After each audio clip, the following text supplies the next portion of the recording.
कृषि मंत्री व प्रदेश सरकार के प्रवक्ता रविंद्र चौबे तथा गृह मंत्री ताम्रध्वज साहू ने कहा कि झीरम घाटी हत्याकांड में जो आधी अधूरी रिपोर्ट सामने आई है, उसे लेकर भाजपा के नेतागण गलतफहमी में है कि एक बड़ा मुद्दा उनके हाथ लगा है। झीरम हमले की जांच के लिए छत्तीसगढ़ सरकार ने नए सिरे से जांच के लिए 2 जस्टिस की नियुक्ति की है। जांच पूरी होने के बाद असलियत सामने आ जाएगी। विगत 6 नवंबर को जस्टिस प्रशांत मिश्रा ने जांच रिपोर्ट राज्यपाल को सौंप दी। रिपोर्ट राज्य सरकार को सौंपी जानी थी, लेकिन पहली बार हुआ कि राज्यपाल को सौंपी गई। 11 नवंबर को राज्यपाल ने वह रिपोर्ट राज्य सरकार के पास भेज दी। जांच की रिपोर्ट लीक कैसे हुई और कौन दोषी लोगों को बचा रहा है, यह बड़ा सवाल है।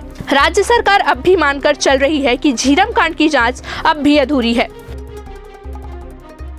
वस्तु स्थिति और जो तिथिवार तकनीकी बातें हैं, माननीय गृह मंत्री जी ने आपको अवगत कराया।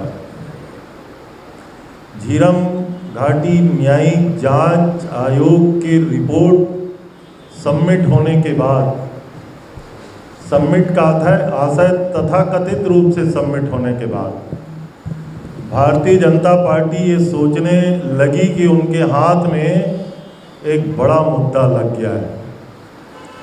दिल्ली से परम आदरणीय पुरंदेश्वरी जी आती हैं, डॉक्टर रमन सिंह और धर्मलाल जी कौशिक, माननीय बृजमोहन जी और अजय चंद्राकर जी, ये सब लोग बैठ करके लगातार ट्वीट करके और प्रेस से चर्चा करके ऐसा बताने की कोशिश कर रहे हैं कि उस आयोग की रिपोर्ट में जो बातें हैं उसको हम कुछ छुपाने का प्रयास कर रहे हैं।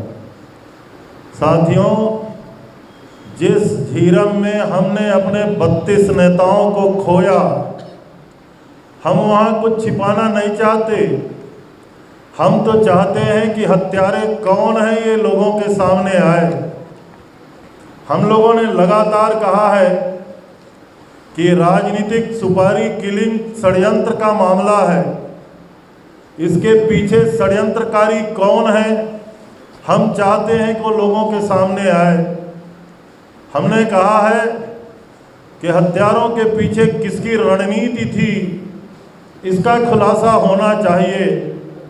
लगातार डॉक्टर रमन सिंह जी से हम पूछते रहे कि आखिर झीरम में आरोपी क्यों हटाया गया, इसका जवाब कौन देगा।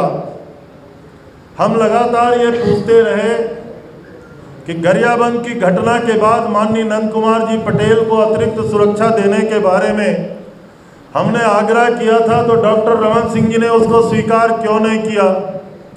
हम लगातार ये पूछते रहे कि परिवर्तन यात्रा को पर्याप्त सुरक्षा व्यवस्था मुहैया क्यों नहीं कराया गया।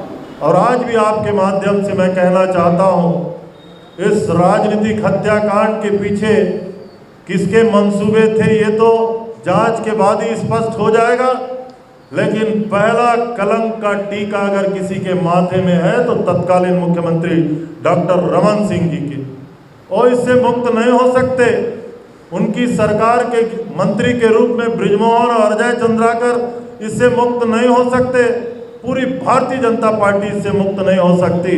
तो वो अगर लगातार प्रेस कॉन्फ्रेंस में कहने का प्रयास कर रहे हैं कि हम छुपाने का प्रयास कर रहे हैं, वास्तविकता तो ये है हम उजागर करने की बात कह रहे हैं। और मैं आपके माध्यम से डॉक्टर रमन सिंह जी से पूछना चाहता हूँ, वो इतने भयाक्रांत क्यों हैं, उनके मन में इतना डर क्यों है।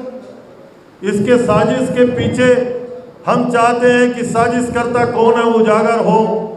तो अगर हम चाहते हैं और उसमें 2 सदस्यीय जांच आयोग को बढ़ा करके, उसका अवधि बढ़ा करके उनको जांच सौंपा गया है, तो भारतीय जनता पार्टी के नेताओं को इससे डर क्यों है। मूल बात यही है। आदरणीय मित्रों, रमन सिंह के राज में मैं तो नेता प्रतिपक्ष भी था, आपके सामने विधानसभा में अपनी बात कहता था कि रमन सिंह जी की सरकार केवल नेशनल हाईवे पे है, समूचे बस्तर में नक्सलियों की समानांतर सरकार चल रही है। तब की बात।